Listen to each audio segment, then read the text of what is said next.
It's my great honor to introduce our friend Jim Beal, who we've all been getting to know for going on a year now. Jim's specialization is something we've kind of built up to in terms of looking at alternative realities, alternatives in health and healing. Jim's work is in the ubiquitous field of energy medicine, and as you'll learn, is going to include the wide spectrum of energy that heals and energy that makes you sick, and how to know the difference, and how to know they're all natural phenomena that have been ignored or worse by mainstream science for a century now.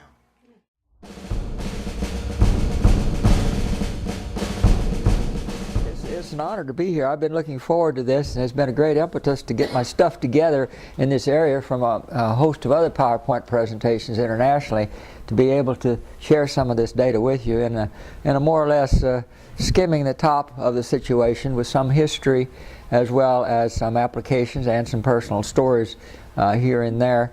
I'm a retired aerospace engineer on a space program through most of the space odyssey things from the 60s on, and it's been interesting because it gives me a chance to collect data from internationally, especially all the early Russian work in this area from the 60s and 70s, and actually meet some of the people when I gave a paper in Prague along this line. It's been interesting primarily to see what's going on internationally and how little is being done in the Western Hemisphere, primarily in Canada when it comes to healing applications and hazardous solutions for electromagnetic fields of all frequencies and intensities. One thing we need to keep in mind that all life on this earth developed in an electromagnetic field far stronger than it is now, and many different characteristics that could bring about the possibility of life developing through many millions of years. There's all kinds of interesting things coming together here because the Earth's natural geoelectromagnetic field, all living systems are tuned into this. It's part of life. It's part of survival. Certain signals based upon weather and time and intensity and temperature and a host of other pressure and a host of other factors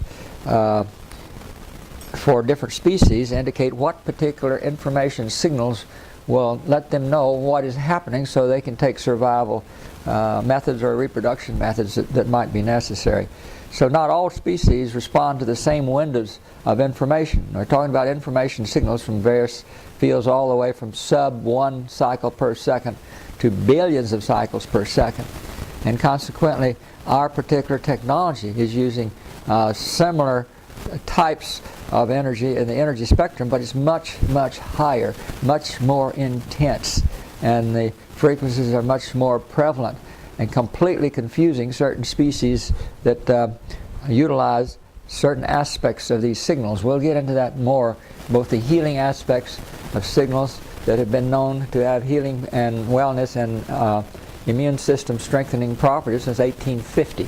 And of course, we keep in mind that anything that can help physically in some way or another, both the healing and the long-term wellness and the improvement in the immune system to help you detox, like when you were younger, if it can help you and you know what you're doing and you have the clinical evidence and much research done by non-vested interest, you learn that it can be hazardous too. Too much of a good thing, I guess you could say, which runs the same way in drugs. And anything that you do with drugs, you can do with electromagnetic field effects, except it takes longer. And it has very few, if any, side effects. So let's start the thing here and go through this. And at the end, I'll have time for questions. And some people, I know maybe Ken or Berta may have something to add or something to reinforce some of the things that I say. A lot of this is from personal experience. I've been collecting data for at least 45 years because of my insatiable interest in unusual. Since most of the Earth has been more or less explored, I decided to go inside rather than outside, other than the space program, which has enabled me to gather information internationally on all of these kinds of things. So let's begin here. And here we have how to live with it and without it. I've been helping people to live with it that are electrically sensitive. We'll get into that a little bit more as we go along. Only those who sense and appreciate, see, feel, intuit, and accept the invisible can do the impossible. And we're getting into a lot of stuff that used to be, people think was impossible as close as 10 years ago. I write poetry from time to time, and I like to satirize a little bit or to poke fun. I call it poking sacred cows. That's about makes me a sacred cowpoke, I guess. But I've always been, for example, interested in Australia. Since I was a teenager, I wanted to take a boat and go down to Australia, look at all those strange animals and plants and what's going on down there in their ecology. And they've been separated from the mainland for 50,000 years or more. This is duck-billed platypus, a parody on the duck-billed platypus, and I use it in all my talks. The platypus is a funny bird, and the way it's built is all absurd, with duck-like bill and feet to match, with milk for the young, which the eggs do hatch. Speed underwater and beautiful furs, home underground, sharp poisonous spurs. I've heard it said, and it's true, I know, it took 50 years to prove it was so.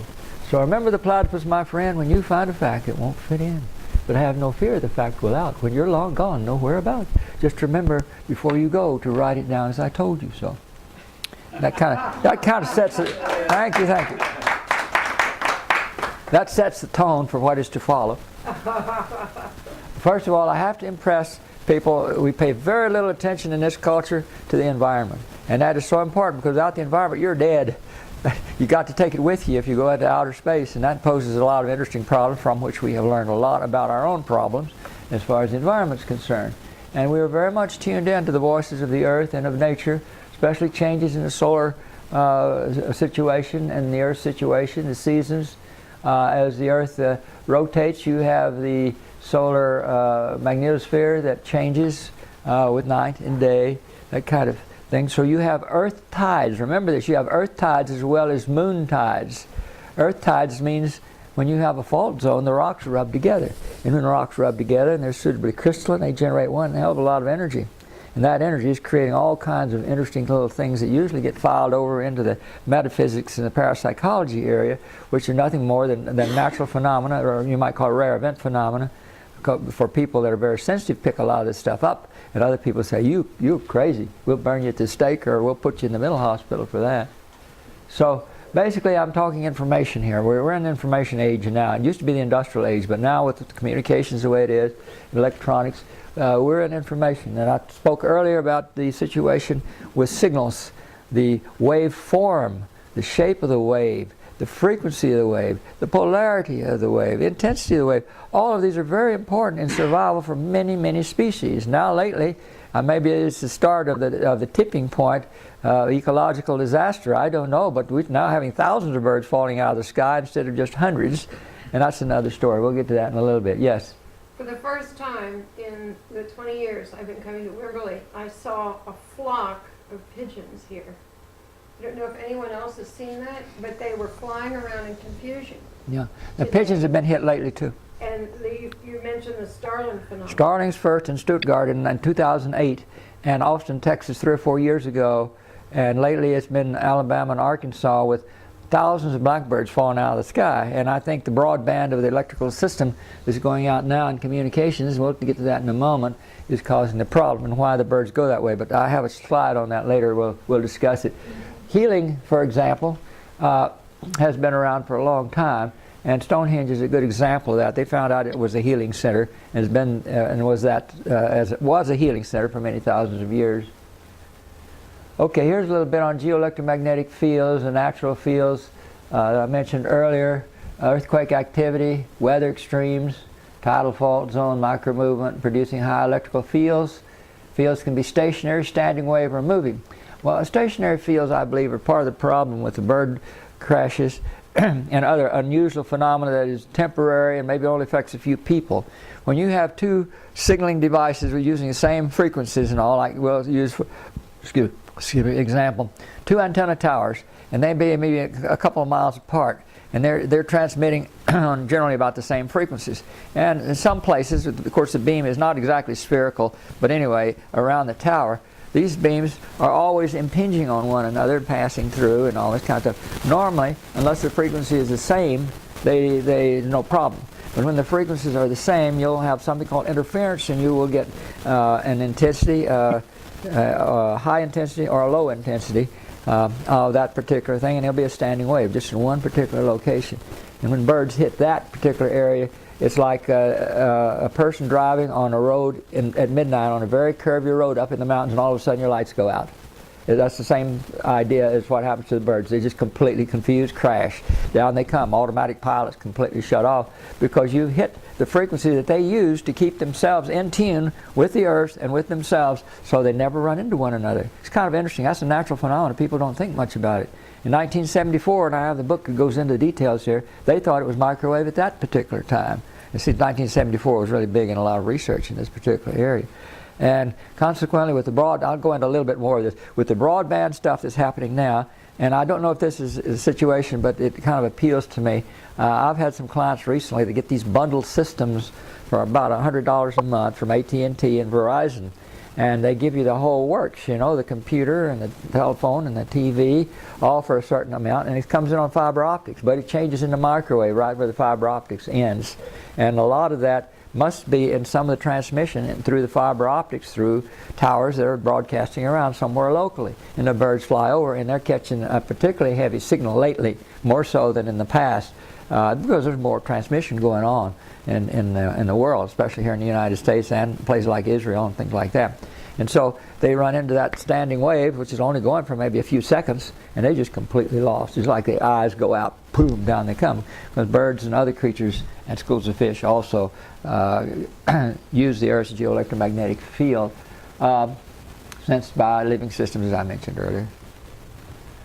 These are some cartoons that were drawn for me about 30 years ago when I was in Huntsville, Alabama on the space program by a friend of mine. So you've got both the field and the ion effects. Negative ions improve health, and positive ions tend to drag you down, and it's very depressing when you have a positive ion atmosphere as we have in certain types of storms, the Santa Ana situation, the Hamsin and the Sharav in the Middle East. A lot of the problems in the Middle East are not only a problem with the weather, but a problem with the earthquake activity in the area, as we hear from time to time. I did a lot of negative and positive ion work back when, before I got more into the electromagnetic hazards, and it was interesting there, and all the work that went on with a doctor back in the 60s in a hospital and a burn clinic, and the great results that he got using negative ion generators, of cutting down on the infections and the iatrogenic problems that you bring home with you from picking up other germs and other people's germs in the hospital. And it just cut it down remarkably. And all he had there was petri dishes, you know, to check out to see with or without the negative ions, and it's a tremendous change. Nobody, you know, a tremendous round of apathy from the medical establishment. Nothing ever done about it. But one thing with ion generators, to generate those negative ions, you got to have a very, very high field. So you don't want the generator anywhere near you.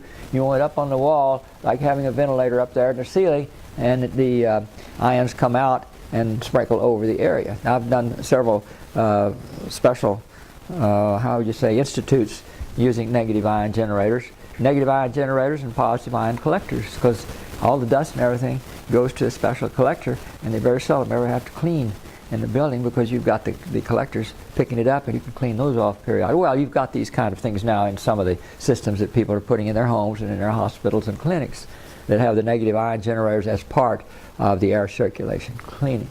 Building, you got the sick building syndrome. You can't open the windows, and the air circulation is poor, and it isn't very clean, and you've got all this outgassing of glues and upholstery and all kinds of stuff, and especially in new buildings. And in buildings that have atriums where people go in and spray on the weekends, and people are working on the weekends and catch a good dose of pesticides while they're at it. So let's see, electric power sources. Oh, back in the old days, when I got into this in the 60s, it was power line problems. People living around power lines. These were the real crazy persons in those days. The first one I ran into was a lady that was having a real problem in her home, and she was lucky enough to have people listen to her. I had a transmission tower, a radio transmission tower, close to the house. A lot of noise was coming in on the water faucets, and she could hear the phone activate before it rang, and poor grounding in the whole house. And she was one of the first electrically sensitive, hypersensitive people that I have in my collection, and that started me thinking a little bit, until I had my own problems working in aerospace with very strong fields and a patent for an invention I worked on. I'll talk more about that later.